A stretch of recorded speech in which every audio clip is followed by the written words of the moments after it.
ક્યાંય નથી જવાનું. દાદા, મારા દાદી છે ને એ મારા મમ્મીને દરરોજ મારે છે.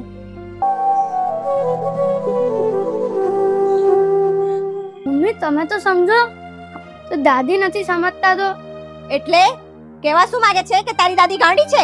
તારા મમ્મી ને પપ્પા આજ સુધી બોલતા હતા એ ઓછું હતું કે તું પણ આવી ગયો? ખિયાન મમ્મી જો થઈ ગયા ને કપડા તો ઘરે હું હમણાં કપડા શું છે મમ્મી આપ? મારા દાદી એટલા ખરાબ કેમ છે? અમને પણ એક બહુ મોટી સજા આપી દીધી. શું મતલબ મમ્મી? હવે આ બધી માફી માંગવાનો શું મતલબ છે?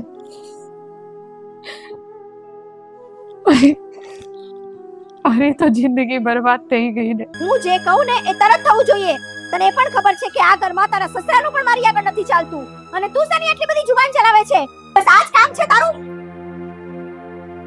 દાદી, મને તો દીકરાને બિચારાની આમ મગજ પર જે અસર થઈ છે ને એ જોઈને મને ચિંતા થાય છે. રાધે કૃષ્ણ. મને શોખ નથી થતો સવારમાં તમારી જોડે અહીં લડવાનો, પણ દરેક વખતે તમારી ભૂલ ને ભૂલ. લાપીનોસ. લાપીનોસ. ઠીક છે ચાલ, આપણે છે ને તારા દાદીને સામું નથી જોવાનું.